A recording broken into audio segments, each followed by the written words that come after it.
All right, it is a college football fix right here on the Zach Gelb Show on the Infinity Sports Network. 87 days until Syracuse kicks off their football season in Atlanta, Georgia, going up against an SEC power in Tennessee. The Orange last year were 10-3, and it was a very successful first season at Syracuse for Fran Brown and company. And now joining us is an old friend in Elijah Robinson, who, of course, is the assistant head coach and defensive coordinator at Syracuse, and he's kind enough to join us right now. Elijah, I know it's been a while. Appreciate the time. How you been, my friend?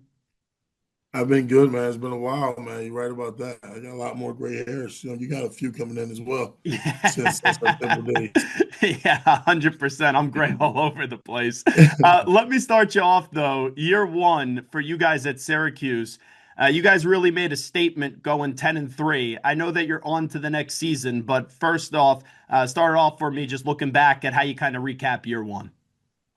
Like I said, man, I think Coach Fran did a tremendous job just leading this program, and you know his background and how he is with the players and the things he can do to motivate the players, but also motivate our staff, just to get us to buy into what the program is all about, being dark, being committed to each other, caring about each other, and trusting each other. So he did a great job just leading and pushing that, and our players did a tremendous job just fighting a good fight every day, doing what we asked them to do, and the fans showed up, and this is a great program. The people supported us, so I'm just happy that we can give them something to be proud of. But like you said, it's short lived. We're on to the next season, so this is a new team and a new season. So we're just working hard to try to change the standard. The standard can never stay the same.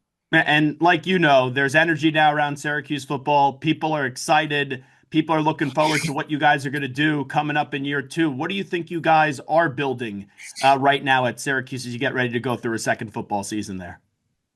And that's the stage we're in. We're in the building stage, and when I say that, we're worried about today and being where our feet are and locking in today for today's meetings, walk through, lift, run, whatever it may be. Like I said, one thing we preach around here is lock into the right now, and be where your feet are and to get better at that. We continue to get better every day. We'll be fine. And you know what happens when you're trying to build something? You're number one, right? You put a lot of people in Syracuse on the map, and then people look at it and they'll go, oh, maybe that was just lightning in a bottle. Are they going to be able to repeat? Are they going to be able to improve off of that? What do you say to people that are kind of doubting, that just think this was a one-hit wonder for Syracuse football and you guys can't have sustained success? And that's what fans are for, where they're there to make predicaments and have their own opinion. And all we can do is control what's happening in this building. Like I said, our kids are working hard. Our staffs are together and pushing each other to get better. So, like I said, all we can do is handle the work that we can control, and we go out there when it's time for us to go out there for the first game. Talking to Elijah Robinson right now, the assistant head coach at Syracuse, also their defensive coordinator. Clearly, you and Fran Brown have known each other for a long time. I've known Fran for a long time. I've known you for a long time. So I know what Elijah Robinson's about. I know what Fran Brown is about, but it's sometimes different when you transition from a coordinator or positional coach and you end up becoming the head coach. What did you observe of your close friend in Fran Brown in year one, how he made that transition to a head coach? Because really, he took the nation by storm. A lot of people talking very positively about Fran Brown after year one. Yeah, he remained who he is. He's true to himself. That's all you can ask of him, man. All he has is his name, and he takes pride in his name. And he said he's always been a leader of men, a great motivator, and a guy that's always been up front. And how can you not want to play for someone that way? You know what you're going to get every day from him. He's going to work extremely hard. He's not going to just ask people to work hard. He doesn't do it himself. So he's a guy that, like I said, you can watch, and he's practiced what he preaches every day. And I think people gravitates to that. What's real. And we know the stops that you've made: Penn State, Temple, Baylor. You were at A&M. You were their interim head coach. I know that there's a trust and a special brotherhood that you have with Fran, but why was Syracuse and this opportunity the right opportunity for you in your next chapter of your career? Like I said, from day one, we talked about this for years. If we ever had an opportunity with each other, and we had a chance to coach together at Temple and at Baylor, and it was a great opportunity for us to get back. The timing was just right. I knew he would do a tremendous job here. We take pride in the Northeast and the kids that we recruited, the kids that we coached, and even the kids we brought down to the South during our time in the SEC. we had a chance to get back in our background. I mean, in our backyard, and build something special at a place that was a unique program here at Syracuse. Like I said, it has great history, great tradition.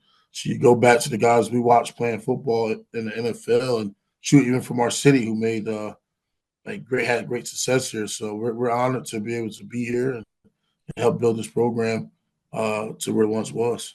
Recruiting has changed so much. Not only is that at high school now, but you're basically recruiting your kids each and every day with the easy access to the transfer portal.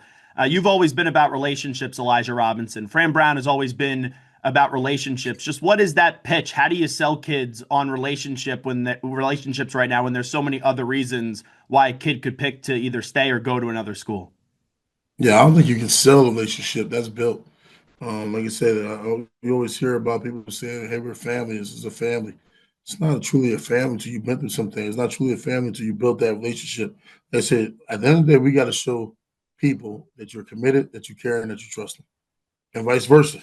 If that's not part of it, then it's usually not real. And like you said, relationships are stronger than words or slogans or any type of things like that. So it has to be built. It has to be genuine. And that's not just with the players, but their parents, high school coaches, and whoever else is an influence in their life. I saw the way that you were able to recruit at Temple. I saw the way that Fran was able to recruit at Temple. And you're always able to bring in some guys that people go, wow, impressive that Elijah and Fran were able to get them. I keep on hearing about Demetres Samuel Jr., right? Enrolled at 16, just turned 17 a few months ago. I'm reading these articles.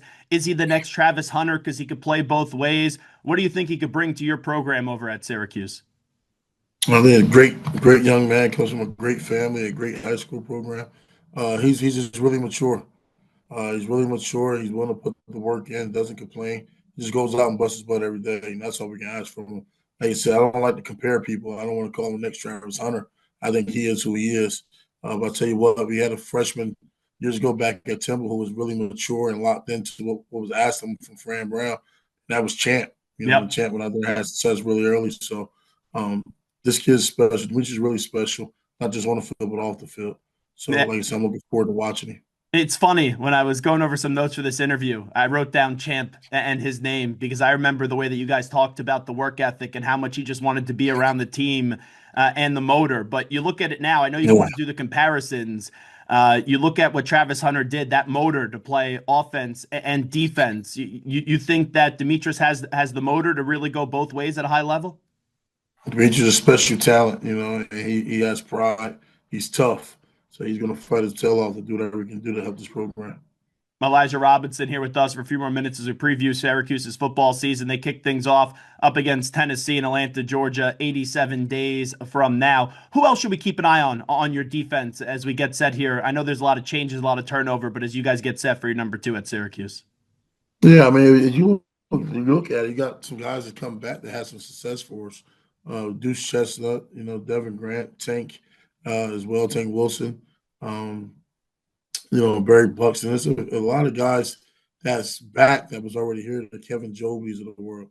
Then we had some guys that we had a chance to bring in, and like Peel and David Reese, Chris Thomas, Brooks. We had some guys that had a chance to come in and help us, but like I said, we had a good nucleus of guys that came back, and we're looking forward to all those guys just getting a chance to help us. I think the more healthy we can stay and we continue to work hard, I think these guys can show you their value here on this team.